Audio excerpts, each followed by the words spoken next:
Aurora and Arthur Petrova. Aurora's book interview goes very wrong.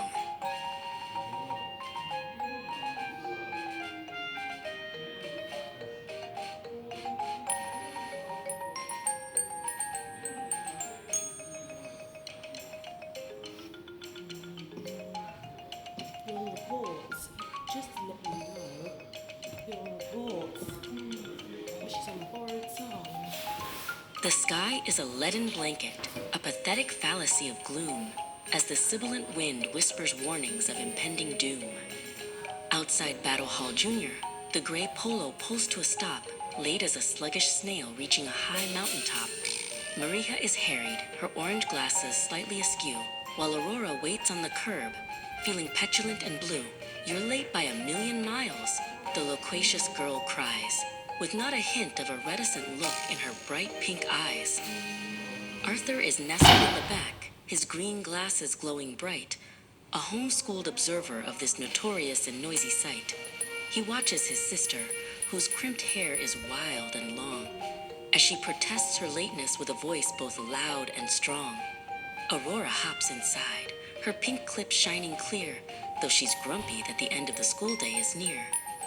She adjusts her fake fringe with a meticulous, careful hand, the most dramatic young lady in all of the land.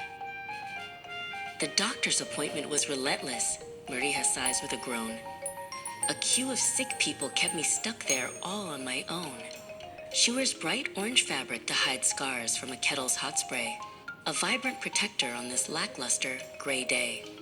"Molia, be quiet," she pleads with a weary, soft tone, as the engine emits a monotonous, low-pitched moan.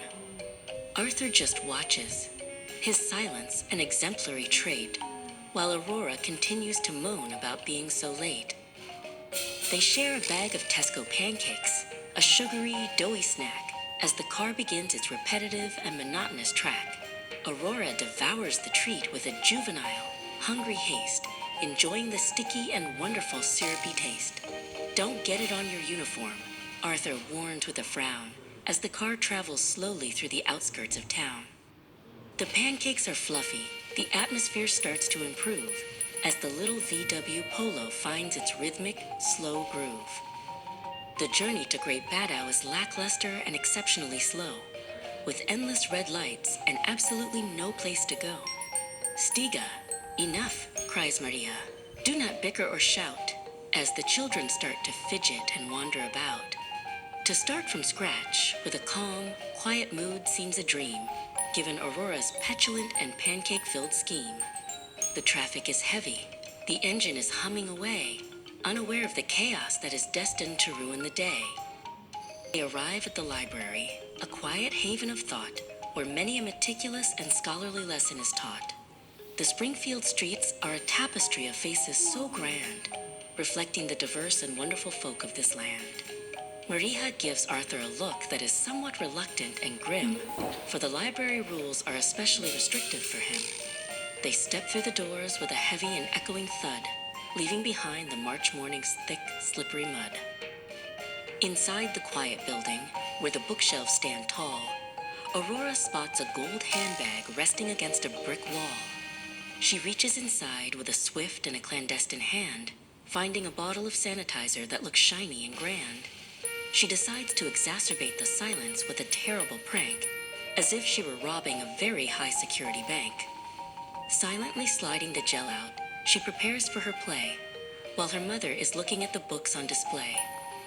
"Oh, hello, Aurora," cries Jess, who is 8 years of age. "Are you ready to step onto the literary stage?" Jess is in Ruby class, with a smile wide and bright, wearing the same royal blue that is a familiar sight. "You look very smart," Jess remarks with a cheerful, sweet tone. "I'm glad that I don't have to sit here all on my own." Aurora leans in, her mischief beginning to bloom, as a sense of impending disaster fills up the room. Aurora leans in, inadvertently bold and unkind, as she lets the gel bottle's sticky contents be fined. She squirts out the liquid, so viscous and cold, a prank that is petulant and remarkably bold. She rubs it on Jess's royal blue sleeve with a grin, not caring at all for the trouble she's in. Jess looks down at the mess with a shocked, quiet stare as the smell of the alcohol fills up the air.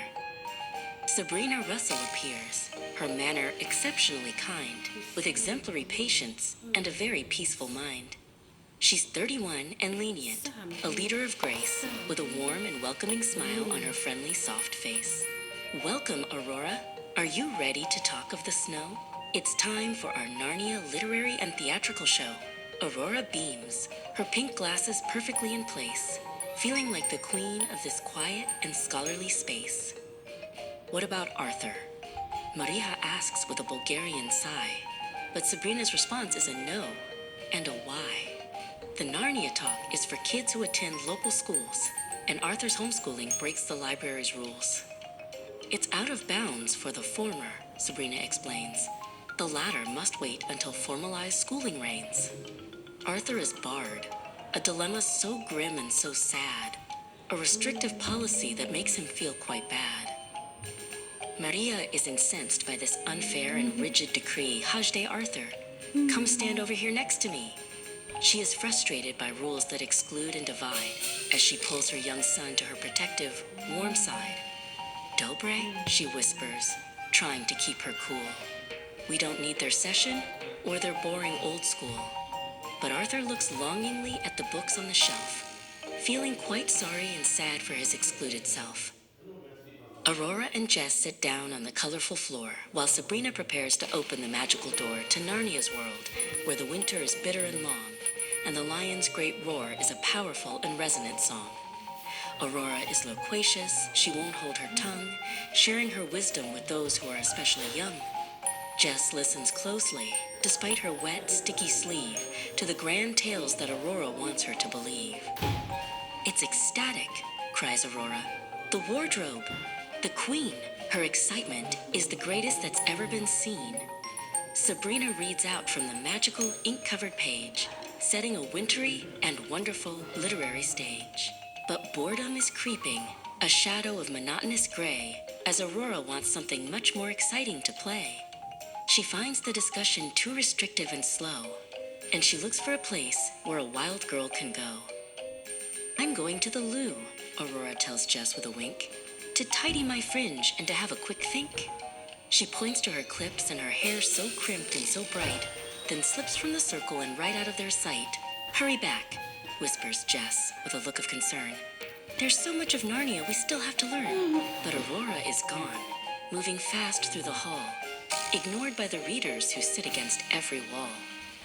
The hallway is empty, the coast is entirely clear, and Aurora finds what she's looking for here. The toilets are marked as a zone out of bounds for those who make loud and inappropriate sounds. She enters the room with a plan in her head, where juvenile thoughts are commonly and frequently bred. To instigate chaos, she plugs every silver drain. With a handful of tissues she uses to mar and to stain.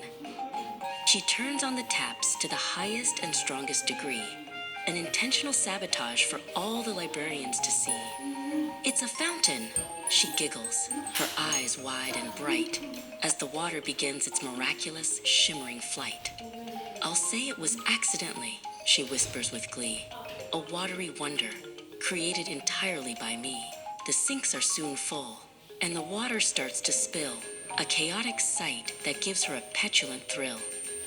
Splash goes the water, a rhythmic and watery refrain, as the sinks overflow like a torrential and heavy rain. It starts to obliterate the floor with a deluge, a mess that leaves the poor library with no refuge. Suddenly, Olivia Kettle walks into the room, and the sight of the flood fills her heart with deep gloom. Oh no, she exclaims. It's a peril, a plight. The library is drowning in the middle of light. Olivia runs to the hall with a loud, frantic shout. Intervene now! There's a flood coming out.